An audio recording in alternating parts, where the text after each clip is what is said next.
അപരിചിതൻ movie മലയാളത്തിൽ തന്നെ ഏറ്റവും മികച്ചൊരു ഹൊറർ ത്രില്ലർ. വർഷങ്ങൾക്ക് ശേഷം ഞാൻ ഈ സിനിമ വീണ്ടും യൂട്യൂബിലിരുന്ന് കാണേണ്ടി വന്നു. അപ്പോൾ എന്തോ ഈ സിനിമയെ പറ്റി ഒന്ന് പറയണമെന്ന് തോന്നി. 2004 സിനിമ റിലീസാകുന്നത്. ഏറ്റവും കൂടുതൽ ഞാൻ കണ്ട ഒരു സിനിമ ഹൊറർ ത്രില്ലർ എന്ന് വെച്ച് കഴിഞ്ഞാൽ അത് അപരിചിതൻ എന്ന് ഞാൻ പറയും. കാര്യം നല്ലൊരു റിപ്പീറ്റ് വാല്യൂ ഉള്ള ഒരു മൂവി തന്നെയാണ് അപരിചിതൻ. സിനിമയുടെ ഒരു പ്രത്യേകത എന്ന് പറയുന്നത് ആ സിനിമയുടെ സ്റ്റോറി തന്നെയാണ്. ഓജോ ബോർഡിനെ ആദ്യമായിട്ട് ഇൻട്രൊഡ്യൂസ് ചെയ്ത ആദ്യത്തെ മലയാള ചിത്രം.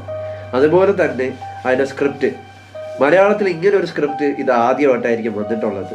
ഈ സിനിമയെ പറ്റി പറയുകയാണെങ്കിൽ ഒരു അണ്ടർ റേറ്റഡ് മലയാള ഫിലിം എന്ന് പറയാം. ചിലപ്പോൾ കാലം തെറ്റി ഇറങ്ങിപ്പോയ ഒരു ഫിലിം എന്ന് വേണമെങ്കിൽ വിശേഷിപ്പിക്കാം.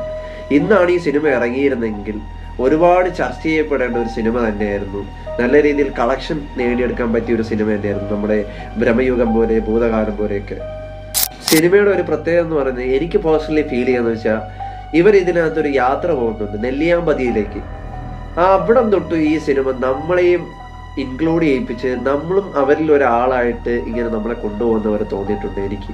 ചില സിനിമകൾ അങ്ങനെയാണ്, നമ്മൾ കണ്ടുകൊണ്ടിരിക്കുമ്പോൾ നമ്മളും ആ സിനിമയുടെ ഒരു ഭാഗമായിട്ട് നമ്മളെ ഇങ്ങനെ അങ്ങ് കൊണ്ടുപോകും.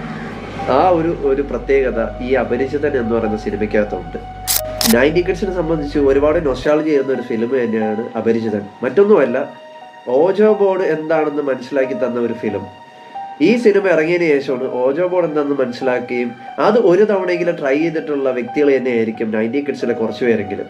ഞാനടക്കം കളിച്ചിട്ടുണ്ട് ഫ്രണ്ട്സൊക്കെ ആയിട്ട് ഒരുമിച്ചിരുന്ന് ഇതെന്താണെന്ന് അറിയാൻ വേണ്ടിയിട്ട്. അത് ആ സിനിമ കണ്ടു കഴിയുമ്പോൾ നിങ്ങൾക്ക് മനസ്സിലാവും. കാണാത്തവരാണെങ്കിൽ മമ്മൂക്കയുടെ റിലീസ് മൂവീസൊക്കെ വരുന്ന ലിസ്റ്റിൽ ഈ സിനിമ കൂടെ വന്നാലെന്ന് ഞാൻ ആഗ്രഹിക്കുന്നുണ്ട്. കാര്യം ഇതൊരു തിയേറ്റർ എക്സ്പീരിയൻസ് ബെസ്റ്റ് മൂവി തന്നെയാണ്. തിയേറ്ററിൽ നിന്ന് കാണാൻ പറ്റിയ ഒരു ഹോണ്ടിങ് ആയിട്ടുള്ള ഒരു ഹൊറർ ത്രില്ലർ തന്നെയാണ് ഈ മൂവി. അപ്പോൾ അടുത്തൊരു വീഡിയോ ആയിട്ട് വീണ്ടും വരാം. എൻ്റെ അക്കൗണ്ട് നിങ്ങൾ ആദ്യമായിട്ടാണ് കാണുന്നതെങ്കിൽ എൻ്റെ അക്കൗണ്ട് ഒന്ന് ഫോളോ ചെയ്യാൻ മറക്കരുത്. ഇതേപോലത്തെ സിനിമ അപ്ഡേറ്റ്സ് ഒക്കെ ആയിട്ട് ഞാൻ വീണ്ടും വരാം. ബൈ. ശരിക്കും നിങ്ങൾ ആരാ?